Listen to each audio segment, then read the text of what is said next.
Buenas tardes, ¿cómo están? Eh, Después de 15 días de reunión, vamos a seguir estudiando el tema de atributos de Dios, vamos a estar, Dios mediante, meditando un poco acerca de los atributos de Dios, del carácter de Dios. Pudimos ver, como recuerdan en un momento, acerca de la soberanía de Dios, específicamente en la salvación del hombre. Pudimos ver acerca del carácter amoroso de Dios, una doctrina no tan sencilla como parece, muy viciada quizás, pero fue un lindo tiempo de recordar ese Dios que nos ama, que es en su carácter, en su esencia es amor.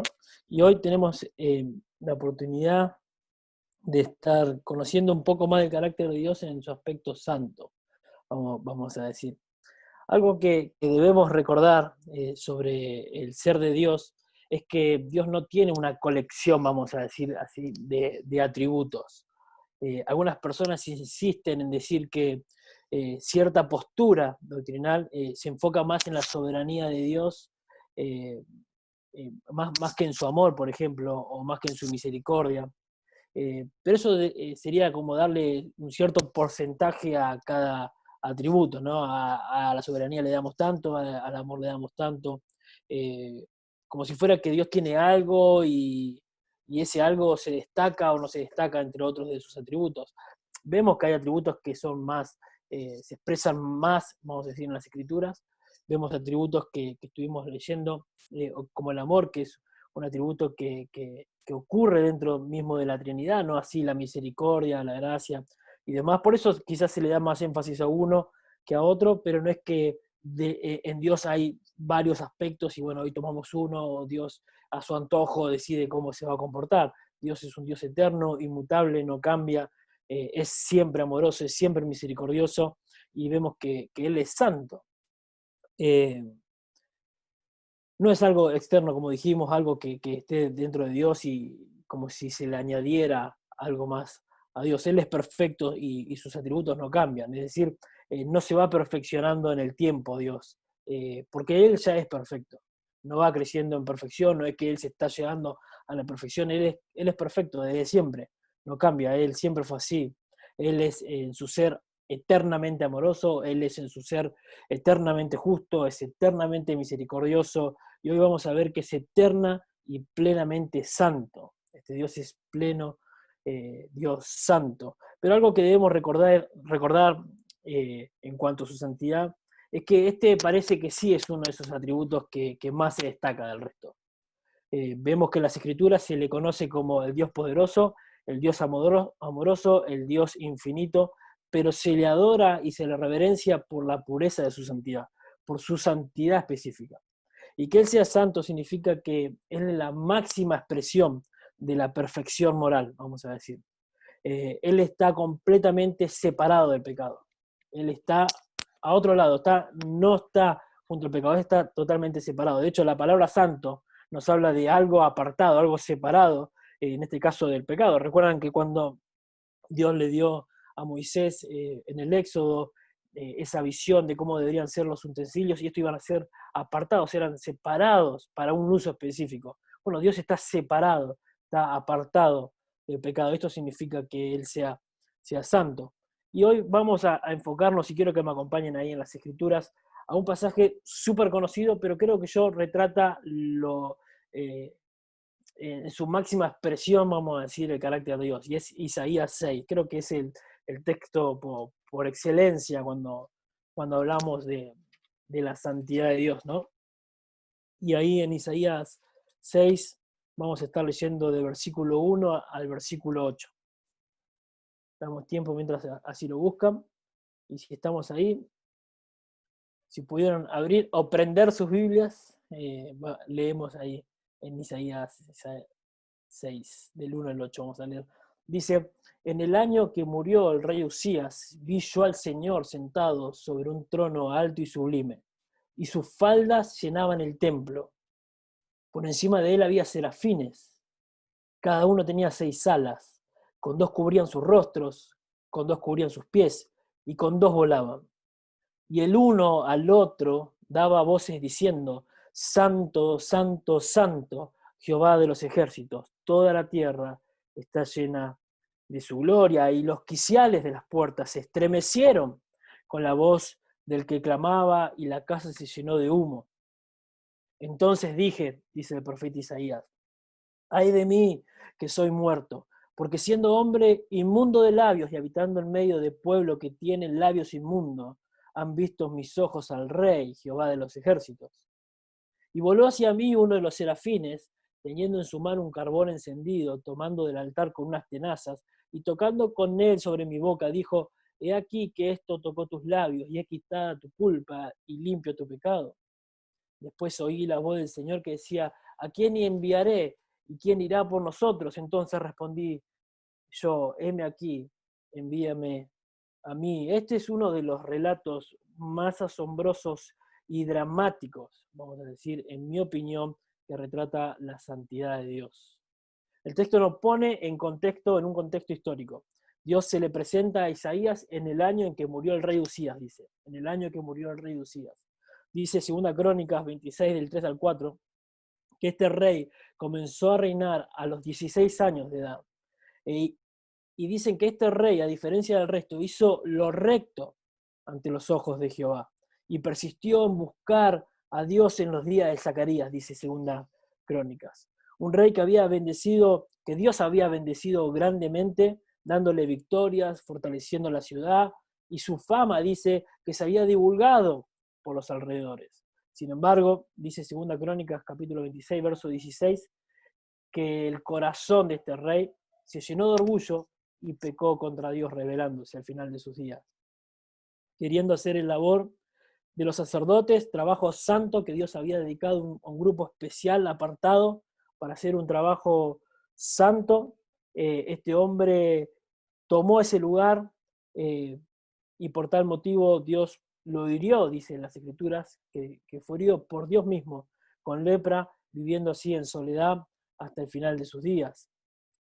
A pesar de esto, y luego de la muerte de este rey, el pueblo lo lloró, dice. El pueblo lloró, lamentó la muerte de este rey, porque había sido un buen rey. Él había reinado 52 años. Imagínense que de los 16 años hasta casi el final de sus días, gobernando 50 años, haciendo lo recto delante de Dios, este había sido un buen rey en cuanto a lo espiritual, ¿no? Y en este contexto es que Isaías va al templo, quizás porque necesita ser consolado, quizás se fue a llorar, no lo sé, pero sé que él está ahora en el templo. Isaías está en el templo, precisamente en el patio del templo. ¿Por qué sabemos que está en el patio del templo? Porque él no pertenecía a una tribu de sacerdotes, él no podía tener acceso al lugar santo ni al lugar santísimo. Pero ahí en el patio, dicen las Escrituras que tuvo una visión, seguramente él cayó en un éxtasis y vio algo que cambiaría su vida por completo. Dice el texto: vi yo al Señor sobre un trono alto y sublime. Un rey terrenal había muerto.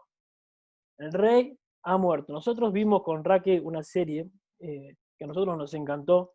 Eh, por momentos es un poco su vida, pero nos encantó por la historia, y es la historia de la reina Isabel de España. Cuando muere el rey Enrique, su hermano, el pueblo se alborotó: el rey ha muerto, el rey ha muerto, y al rey muerto se dice, ¿no? Rey puesto. Isabel se levanta para reinar, y bueno, vienen los años ahí del reinado de Isabel, de Fernando y demás. A modo de info, se hizo, cuando vino son 3 temporadas, cuando se hizo la serie después de Carlos, su hijo, hay una película, la Corona Partida también, el que le guste la historia, eso es muy interesante, pero muere el rey y todo el pueblo se alborota. ¿Qué pasa ahora? ¿Qué pasa ahora? ¿Qué rey va a venir a gobernar? Bueno, la muerte golpea, y ahora el pueblo ve que es alguien totalmente visible, importante para el pueblo, un Dios que Dios había puesto, un rey que Dios había puesto. Pero la muerte es lo que le pasa a las personas que nacen en pecado, es la consecuencia, y dicen las Escrituras que es la paga del pecado, ¿no? Entonces este rey muere, el pueblo se siente desprotegido, quizás pensaban: ¿qué nos espera ahora con un nuevo rey? ¿Quién vendrá a gobernar? ¿Será un hombre recto ante los ojos de Dios? No sabemos. Pero Isaías dice que ve al Señor sentado en el trono, un Señor que está inmóvil, un Señor que está despreocupado, un Señor que está sentado y reinando como soberano. En un trono alto, sublime, dice el texto, ese trono que está por encima de cualquier otro trono, porque el Señor domina y controla todo reino y rey que se siente en cualquier trono terrenal. Todos están por debajo de Dios. Y dice que sus faldas cubrían el templo. Los reyes lucían ropas. Mientras más fina y larga sea su ropa, su capa, más excelso sería este rey, ¿no? Pero en este caso dice que las ropas del Señor, cuando Isaías tiene esa visión, dice que llenaban el templo, recorrían el templo. Se veía como lo más importante de todo. No hay otro rey igual a él. Sus faldas cubrían todo el templo y caían. Eso dice el texto. En este caso, esas ropas mostraban la majestuosidad, la grandeza de este rey. Su majestuosidad es maravillosa ante los ojos ahí de Isaías. Su grandeza es sorprendente. Y ahí se encuentra ahí Isaías en el patio del templo contemplando esta visión. Isaías conoce de memoria el lugar santo. Ellos habían memorizado dónde se encontraba cada cosa del templo, la fuente de bronce, el candelero, y entre ellos el propiciatorio, ¿no? Este propiciatorio tenía la particularidad de tener dos querubines enfrentados con sus alas tapando, ¿no? El lugar. Pero él ahora no ve a dos querubines entre ahí el trono de Dios, sino que él ve a serafines, dice. Quizás otro estilo de ángeles, no lo sé, no aparecen nuevamente estos seres celestiales en las escrituras, pero son muchos, no sé cuántos, quizás pienso que son cientos de serafines que vuelan por encima de Dios y están ahí. La visión de Isaías es sorprendente, es dramático toda la situación donde está. Dios había creado seres angelicales que tenían 6 alas, dicen las escrituras, para que habiten cerca de su presencia. Dice el texto que con 2 cubrían sus rostros, con 2 cubrían sus pies y con 2 volaban. Ahora no pensemos en esos seres angelicales regordetes y coloraditos, con cachetes colorados y rubiecitos, de ojitos claros, con el arpa así como lo pinta Rafael, sino que estos son seres fuertes, son seres que impactan por su belleza, por su grandeza, por su esplendor, causan terribles sensaciones, dicen las escrituras, ante aquellos que ven un ángel. ¿No? Hay algunos que dicen que caen como muertos y quieren adorarlos y no saben qué hacer. Bueno, estos son los ángeles que vuelan. Ahora, ¿por qué tienen 6 alas? Que Dios usó un par de alas para volar y se quedó con 2 pares de alas y no sabía qué hacer y dijo, bueno, se las chanto a los ángeles. No, él no gasta material. Él sabe lo que hace. Y dice que con 2 alas iban a cubrir su rostro y con 2 alas iban a cubrir sus pies. ¿Por qué? Porque no podían ver con sus ojos la majestad de la gloria de Dios y salir sin tener alguna consecuencia. Vemos un momento en Éxodo 33, 18 al 23, cuando Moisés intenta o le pide a Dios que le muestre su rostro. Él dice así en el texto, dice, entonces él dijo, Moisés, te ruego que me muestres tu gloria. Y le respondió Dios, yo haré pasar todo mi bien delante de tu rostro, y proclamaré, dice Dios, el nombre de Jehová delante de ti, y tendré misericordia del que tendré misericordia, y seré clemente para con el que seré clemente. Dijo más, no podrás ver mi rostro, porque no me verá hombre y vivirá. Y dijo aún Jehová, he aquí un lugar junto a mí, y tú estarás sobre la peña, y cuando pase mi gloria, yo te pondré en la hendidura de la peña, y te cubrirá con mi mano, hasta que haya pasado. Después apartaré mi mano y verás mis espaldas, mas no se verá mi rostro. Y luego que estuvo ahí Moisés, dice que descendió en la nube en el monte Sinaí el Señor, y el mismo Señor proclamaba su nombre. Y dice el texto, y pasando Jehová por delante de él, proclamó, ¿quién? Jehová mismo, Jehová, Jehová fuerte, misericordioso, piadoso, tardo para la ira, grande misericordia, ¿verdad? Que guarda mi misericordia a millares, que perdona la iniquidad la rebelión y el pecado, y que de ningún modo tendrá por inocente al malvado, que visita la iniquidad de los padres sobre los hijos y sobre los hijos de los hijos, hasta la tercera y cuarta generación. Entonces Moisés, apresurándose, bajó la cabeza hacia el suelo y adoró, pero no pudo ver el rostro de Dios. Ahí dice Sproul que en el hebreo dice mis caderas, te voy a mostrar mis caderas, pero no puedes ver mi rostro.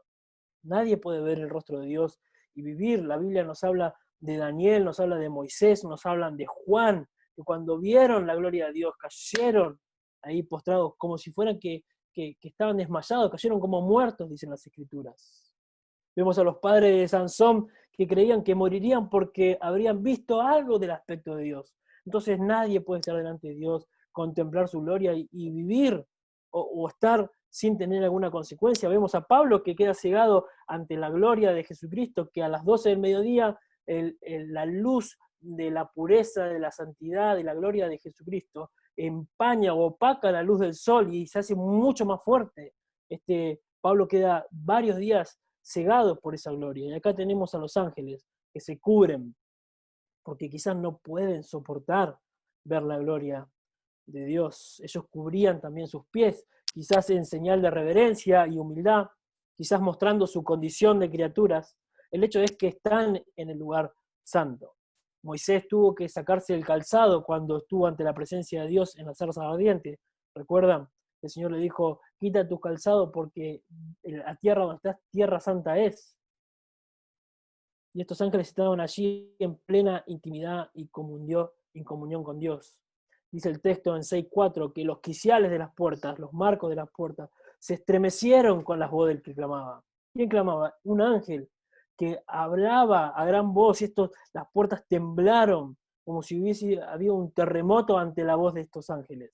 Estas puertas, las partes que sostienen las puertas, temblaban ante la potente voz del ángel que clamaba que santo, santo, santo, decía este ángel. Ahora, no solo tembló el lugar, no solo tembló los quiciales de las puertas, sino que el cuerpo de Isaías tembló ante gran majestad, y no precisamente por la voz del ángel, sino por la santidad de Dios. Este ángel clamaba a gran voz y su voz decía, santo, santo, santo, una de las maneras hebreas que se usaba para captar la atención y mostrar la urgencia e importancia de lo que se habría de decir, era usando la repetición de las palabras. Esto daba más énfasis. Por momentos vemos al Señor decir, desierto, desierto, amén, amén, a esto que voy a decir. Quería enfatizar, la idea es enfatizar algo. En Apocalipsis 8:13 se pronuncian 3 ayes de juicio. Ay de los moradores que moran, de los hombres que moran en la tierra. Hay un llamado a que presten atención porque esto que están diciendo es importante. Esta triple repetición es elevar el énfasis a la mayor importancia que puede llegar a existir. Es como que nosotros diríamos, Dios eres extremadamente santo, santísimo. Y estos ángeles nos dicen, santo es el Señor, ni siquiera dicen santo, santo es el Señor, sino que le dan todo el énfasis y toda la importancia a las palabras que describen el carácter puro del Señor al decir santo, santo, santo. En ningún otro lugar de las Escrituras se repite palabras que describan atributos de Dios como este. No leemos que la Biblia diga que los ángeles gritaron misericordioso, misericordioso y misericordioso. No lo vemos que hayan dicho amor, amor, amor, o Dios justo, justo, justo. Aunque lo sea, solo vemos que esta repetición es sobre el carácter santo de Dios. Entonces, este atributo es como que se le va a dar un énfasis mucho mayor, de más importancia. Arthur Pink, en el libro Atributos de Dios, dice que es porque la santidad de Dios es la hermosura de Dios. Él cita a un autor que dice lo siguiente: el poder es la mano y el brazo de Dios, la omnisciencia sus ojos, la misericordia sus entrañas. Esto lo vemos cuando habla mayormente los salmos, que las entrañas se le estremecieron hablando de la misericordia, o de la omnisciencia sus ojos están en todas partes. Esto a lo que se refiere el autor. Pero la santidad es su hermosura. En esta hermosura lo que hace deleitoso para aquellos que han sido liberados del poder del pecado, dice este autor. Es como que cada aspecto de Dios lo refleja o lo personifica con sus ojos, con sus manos, con sus pies, con su corazón, con sus entrañas. Y la hermosura es como que es todo lo que cubre ese cuerpo, vamos a decir. Dios es santo. Es por esto que los hombres y los ángeles le alaban a Dios por su santidad. Los salmistas escriben sobre ello. Dice el Salmo 34, cantad a Jehová vosotros sus santos y celebrad la memoria de su santidad. Salmo 110:3, tu pueblo se te ofrecerá voluntariamente en el día de tu poder, en la hermosura de la santidad. Ahora bien, ¿cuál fue la reacción de Isaías? Vimos que él tuvo una visión majestuosa de la gloria y la santidad de Dios, pero ¿cuál fue su reacción? Él no dijo, wow, es tremenda esta imagen que estoy contemplando, ahora voy a ir al pueblo a contarles a todos los que vi. Todos van a pensar que soy el hombre más espiritual que puede llegar a existir, porque ni siquiera Moisés tuvo este privilegio y Dios me lo mostró a mí. No, no, Isaías cae de rodillas delante de Dios y es como que dice, pienso yo, ¿no? Que dice entre labios, como, ay de mí, o sea, está frente a la santidad de Dios y es como que no tengo escapatoria. Ay de mí, que soy hombre muerto, porque siendo hombre inmundo de labios y habitando en medio del pueblo que tiene labios inmundos, han visto mis ojos al rey. Es como que dice, chao, estoy muerto. Mis ojos vieron la santidad de Dios. No puedo vivir. Soy hombre de labios inmundo, habito en un pueblo de labios inmundo. Isaías como que se exclama un juicio para sí mismo. Soy hombre muerto. Todo el ser de Isaías, toda la persona de Isaías queda como desintegrada ante la presencia de la santidad de Dios. Su integridad como profeta fue realmente sacudida. Se habrá sentido quizás el más sucio de todos los pecadores, aunque era un hombre recto y modelo de virtud quizás para muchos, era un profeta, su integridad se vino al piso. Exclamó, ay de mí. Job fue un hombre justo, un hombre piadoso, un hombre recto, pero que Dios lo confronta y cuando él conoce a Dios dice, Dios, de oídas te había oído, mas ahora mis ojos te ven. O sea, estos hombres que vieron, contemplaron el carácter de Dios, no tienen otra cosa que verse pecadores delante de Dios. Vemos una situación similar quizás en Pedro cuando reconoció la grandeza de Jesús, cayendo de rodillas dijo, apártate de mí, Señor, porque soy un hombre pecador. Ahora, ¿quién puede estar frente al Señor y no verse como el más pecador frente a su santidad? Isaías se vio a sí mismo y reconoció su pecaminosidad frente a Dios. Ahora, ¿cómo te sentís vos cuando pensás en esta grandeza de Dios? Frente a la pureza de Dios que se describe en su palabra. Él dijo, soy de labios inmundos. Él no dijo, Dios, lamentablemente habito con gente de labios inmundos. No, él dijo, soy un hombre de labios inmundos, tengo la boca sucia, de mi corazón salen cosas inmundas.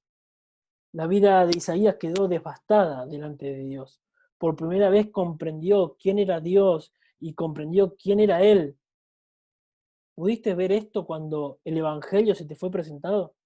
Cuando se te presentó el Evangelio o quizás por momentos en que Dios te das cuenta que está restaurando tu relación con Él y te ves delante de un Dios santo y no podés más que llorar y pedir perdón por tus pecados. Yo me imagino a un Isaías ahí pálido, temblando, quizás, viste, con ese vacío de estómago que te agarra, con la presión baja, casi a punto de desmayarse, gimiendo entre labios, soy hombre muerto, mis ojos vieron la santidad de Dios y no lo puedo soportar, ni siquiera los ángeles lo soportan, ¿cómo yo puedo estar delante de este Dios? Y el texto continúa diciendo, y voló hacia mí uno de los serafines, teniendo en su mano un carbón encendido, tomado del altar con unas tenazas, y tocando con él sobre mi boca, dijo, he aquí que esto tocó tus labios, y es quitado tu culpa, y limpio tu pecado. R.C. Sproul, en su libro La Santidad de Dios, explica este texto y dice lo siguiente, es un poco extenso, pero es re lindo, súper precioso que lo leamos. Dice así: el Dios Santo no permitió que su siervo continuara postrado sin consuelo. Inmediatamente comenzó a limpiarlo y a restaurar su alma, enviando a uno de los serafines. O sea, ellos están al servicio de Dios. Es como que Dios los mandó y fue y tomó un carbón y fue a obedecer, ¿no?, la orden de Dios. El serafín voló rápidamente hacia el altar con unas tenazas, tomando del fuego un carbón encendido demasiado caliente hasta para un ángel, y se dirigió hacia Isaías. El serafín presionó el carbón al rojo vivo contra los labios del profeta y los quemó. Los labios son una de las partes más sensibles del cuerpo, el punto de contacto para un beso. Pero lo que Isaías sintió fue la llama santa quemando su boca. Él sintió el desagradable olor de la carne quemada, pero el olor fue mínimo en comparación con el intenso dolor de la quemadura. La herida de Isaías estaba siendo cauterizada, la inmundicia de su boca estaba siendo quemada, él estaba siendo refinado con el fuego santo. Por medio de este acto divino de limpieza, Isaías experimentó un perdón más allá de la purificación de sus labios. Él fue limpiado completamente, perdonado en esencia, aunque no sin el terrible dolor del arrepentimiento. Isaías vio su pecado, se lamentó, realmente fue un dolor de lo profundo de su corazón por su pecado, y experimentó el acto más grandioso de la gracia de Dios al ser perdonado. Ahora su culpa se había ido, su culpa fue quitada, y esto es lo que produce también la santidad de Dios. Hermanos, no podemos permanecer inmóviles ante terrible majestad.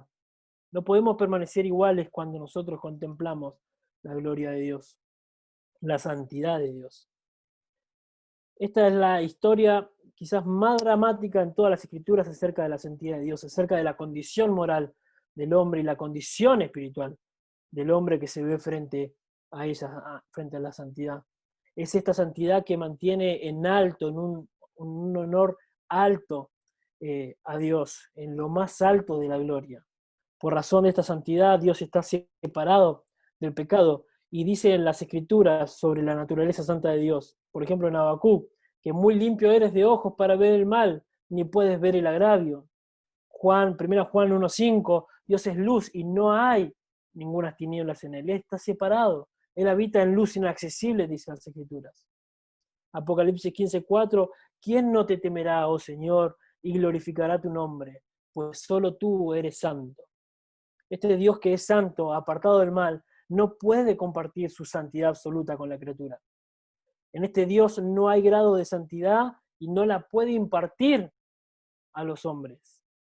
Pero como dijo Tozer, también en su libro El conocimiento del Dios Santo, que hay, y se los leo, que hay una santidad relativa y contingente que comparte con los ángeles y los serafines del cielo, con los hombres redimidos de la tierra, como forma de preparación para ir al cielo. Esta santidad sí la puede impartir a sus hijos y así lo hace.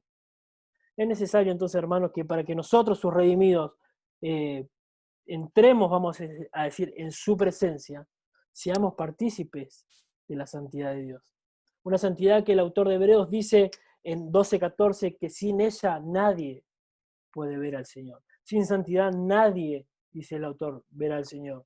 Este Dios que perdona y hace visible su santidad para nosotros, no como la visión que tuvo Isaías, sino que la muestra al darnos su ley y al darnos la oportunidad de poder ver la cruz de Jesucristo. Entonces, dos aspectos en el tiempo que tenemos, no podemos ver más, cómo Dios hace visible su santidad. Bueno, Dios manifiesta su santidad al darnos las Escrituras, al darnos su ley. La ley de Dios manifiesta el carácter santo de Dios. Esta ley nos muestra el pecado que Dios aborrece y cómo Dios lo prohíbe. Dice Romanos 7, del 7 al 12 así. ¿Qué diremos, pues? ¿La ley es pecado? En ninguna manera, dice Pablo. Pero yo no conocí el pecado sino por la ley, porque tampoco conocería la codicia si la ley no dijera, no codiciarás. Mas el pecado, tomando ocasión por el mandamiento, produjo en mí toda codicia, porque sin la ley el pecado está muerto. Y yo sin la ley vivía en un tiempo, pero venido el mandamiento, el pecado revivió, y yo morí, dice Pablo. Y así que el mismo mandamiento que era para vida, a mí me resultó para muerte, porque el pecado, tomando ocasión por el mandamiento, me engañó y por él me mató. De manera que la ley a la verdad es santa y el mandamiento santo.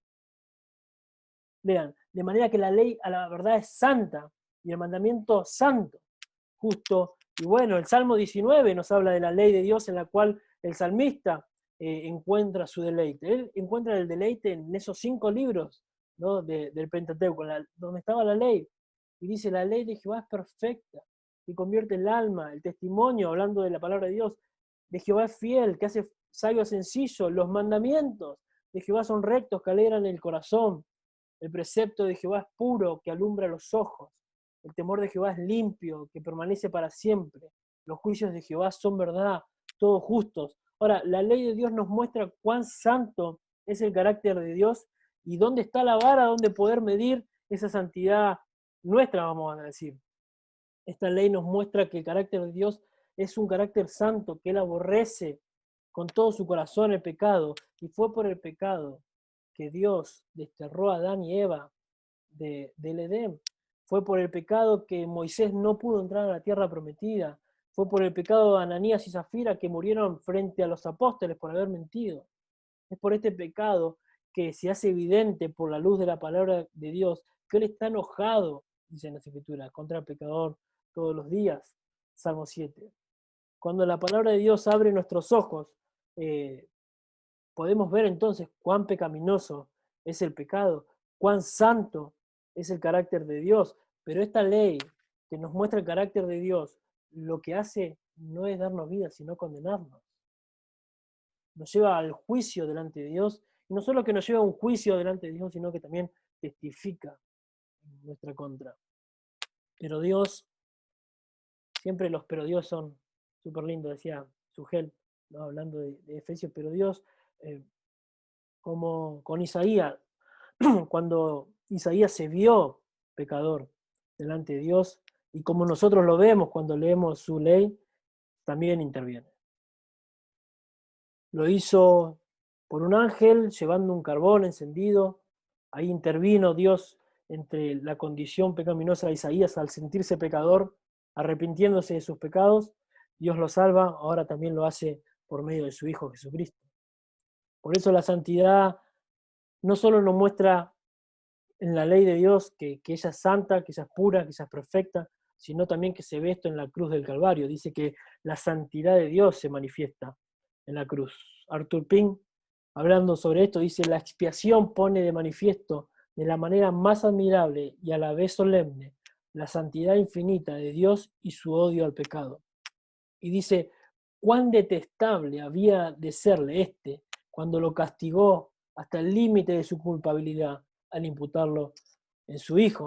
Lo que vemos nosotros en la cruz del Calvario no es otra cosa que la ira de Dios, consecuencia de su santidad frente al pecado tan aborrecible para Él y que es descargada esa ira sobre su Hijo Jesucristo.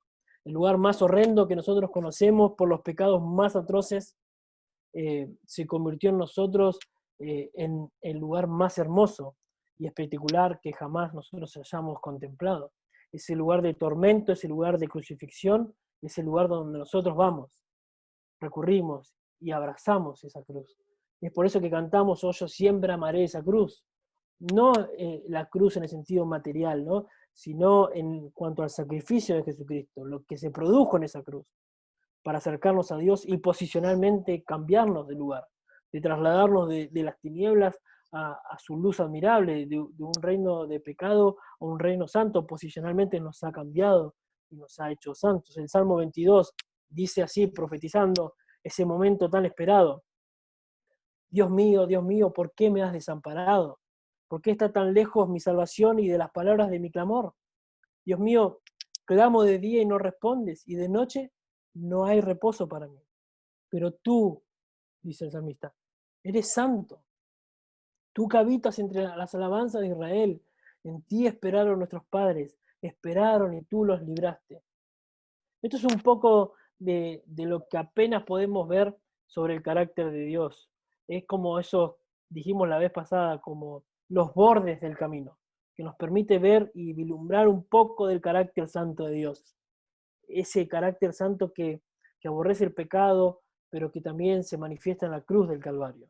Ese lugar donde la expresión máxima de la santidad de Dios, como consecuencia de la pecaminosidad del ser humano, descarga su ira y lo hace sobre su Hijo Jesucristo, porque Él es santo.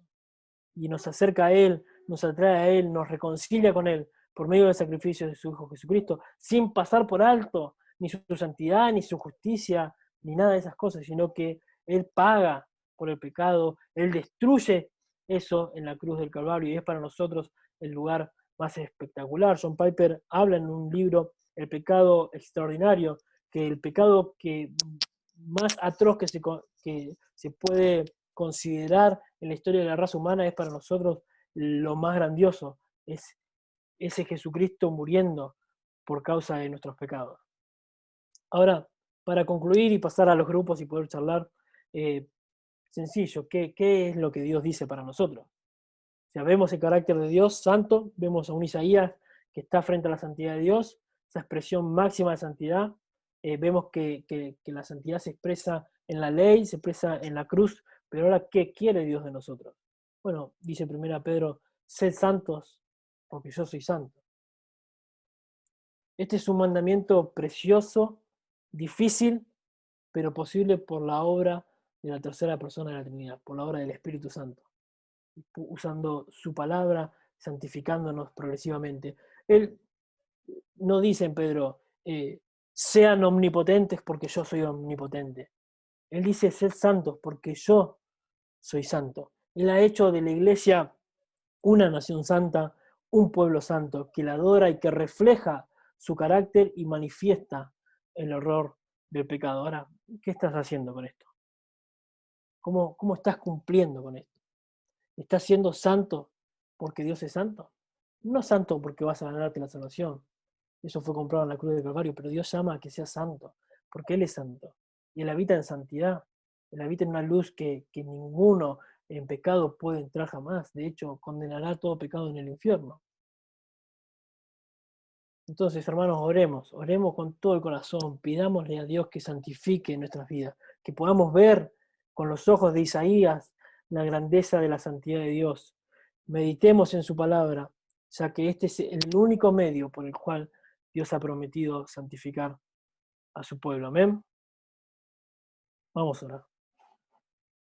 Dios y Padre Santo, tu carácter es intachable, Señor, es puro, no hay mancha, no hay tinieblas en ti, Dios. Tu santidad, Dios, refleja esa gloria, Dios, que ningún ser humano puede pararse delante de ti y vivir, Señor. Pero pudimos contemplar, aunque sea un poco de lo que Isaías vivió. Quisiéramos, Dios, que nos muestres esa santidad en la persona de Jesucristo y nosotros podamos, Señor, también caer rendidos ante ti, Señor. Sabemos que esto no sucede en nuestras vidas. Por momentos nos das esos destellos de gracia en que queremos arrepentirnos y reconciliarnos y orar y entablar una intimidad, Dios, de oración contigo. Pero no son siempre los días así, Dios. Dios, pecamos porque somos pecadores, pero también porque en nuestra vieja naturaleza amamos pecar, Dios. Queremos reconocernos de labios inmundos, que podamos decir, Dios, estamos muertos. Señor, por favor, danos ese corazón, danos esa mente, aumentanos, Señor, la fe, por favor, para creer en esto, Dios, para poder verte glorioso. Y por otro lado, Dios, descansar en la gracia de Jesucristo, en lo que Él hizo por nosotros, en que no hay condenación para los que están en Cristo Jesús, y un día te veremos al Señor tal cual es, Señor, ya sin pecado, ya sin luchar, sin tentaciones, para participar de tu santidad por siempre. Bendice tu palabra, Dios, aplícala a cada corazón conforme a su necesidad por tu Espíritu Santo, Dios. Te lo pedimos en el nombre de Jesús. Amén.